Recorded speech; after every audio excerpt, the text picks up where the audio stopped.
Hello, people in the house are doing. Today we have a Q&A and I have a good few questions. So just to say, one of them might be a bit controversial because I know what people might be saying afterwards. Just to say that, obviously freedom of speech under the Constitution of Ireland, if anybody has a problem, the answer. Um, but all seriously, it is probably going to be a bit controversial. Um, so this is not a controversial one. Agent Irish teenager. Do you support a soccer team? I used to support when I was 5 years old. Chelsea. I used to support Chelsea. I used to watch Find the Score all the time. I used to stay up for God how long I watched Find the Score. Um, but that's back then. And nowadays I would just couldn't care. I know a lot of people be like, "What are you doing on Saturday night? Well, you're not watching Match of the Day. Match of the Day. Sorry, not Find the Score. Match of the Day. Um, you know, uh, I'm Find the Score. Oh God. Yeah, but I would keep in touch with the Irish one. I'm in enough with the Irish Sligo Rovers. That'd be the team I just watch every so often just to see what they're doing and preferably probably sometimes lose. But anyway, I do keep in touch with the Irish one too. So this is probably going to be the controversial one. Combat Brand no. Um, do you support the OA? Do you think they took it? Do you think they took things too far? Um, Simple answer, I suppose you could say. I think that they took things a bit extremely too far, and that's what I mean. Because killing innocent civilians is one thing, but killing journalists and people who are just trying to report, trying to tell the people of the world what's happening. As in the 1916 rising, this is a huge story, I suppose you could say. Public Pierce surrendered because of the amount of civilians that were killed, and surrendered because civilians were being hurt. And that's the reason why they surrendered in 1916. And only for newspapers and journalists, I suppose you could call them newspaper writers at the time, the America, the whole world wouldn't have known that the the the heroes of 1916 were getting executed in Camden jail, and nobody would have knew only for them reporting on it and putting it into the newspapers, into the New York Times, and causing public stir and everybody to really just say to the British, these were innocent people. These people didn't do anything. They were just mad that Jews were mistreating them. And it really brought a lot of focus. And that's one thing. We meet journalists, and I condemned it in the most strongest possible language, as I said in the time. It's one thing to kill a person who has a gun and who can shoot back. As I always say, it's a fair fight then. It's a fair fight if somebody's shooting at you and you can shoot back. But it's not a fair fight if you're going to gun somebody down that has no protection or no body armor or nothing like that.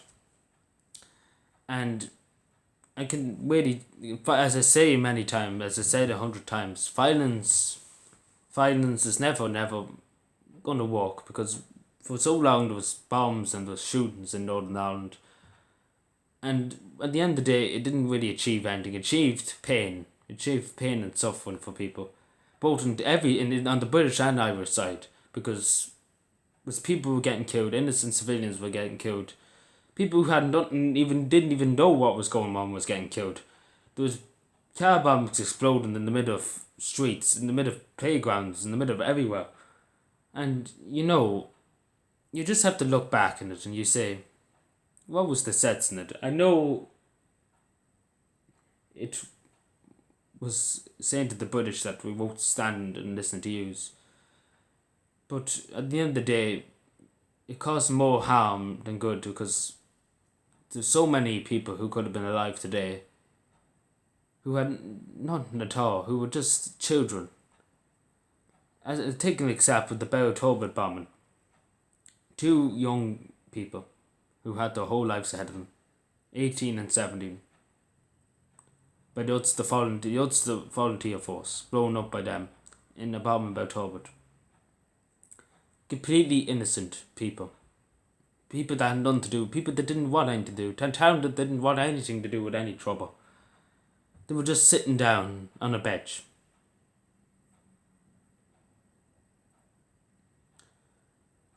And that alone will bring anybody to tears, because that's something that should never happen.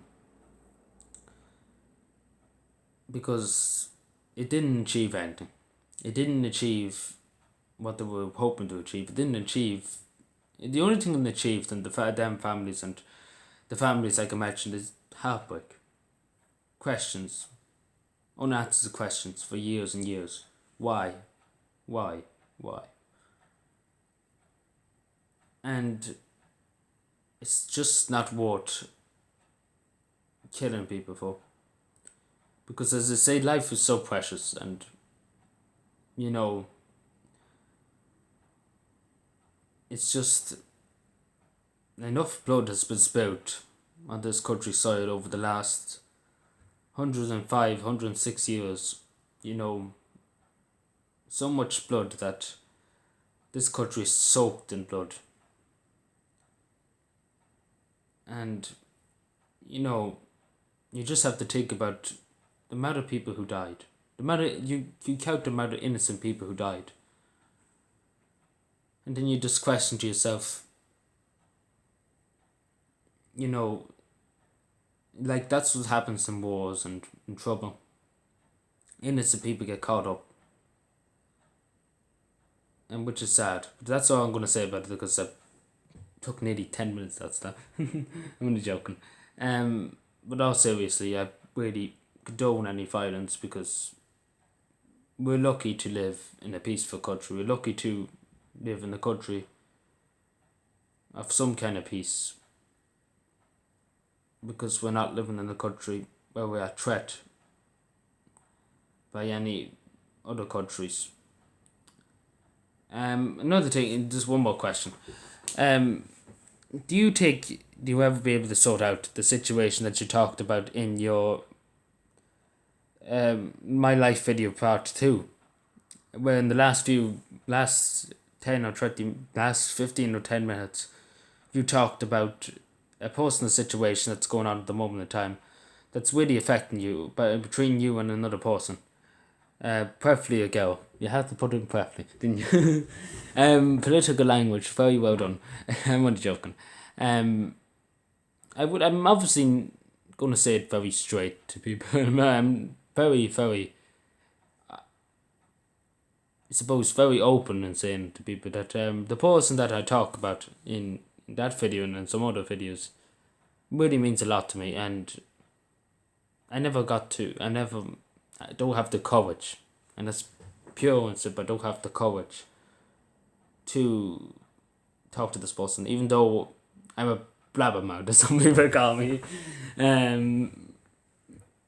But I don't have the courage, and it just boils down to my too kind personality, because I really just admit that I'm too kind to people, and I just don't have confidence in myself to go up and talk to somebody. Well, not to somebody, to this person especially. I can talk to any random person. I can go up in the street and have a conversation. If they conversate with me, I conversate with them. But hopefully it sort itself out. Hopefully, please God, we'll sort itself out. Anyway, thank you for watching. I hope I didn't offend people by that long answer I gave a few minutes ago. Anyway, thank you for watching. Subscribe for more, and bye.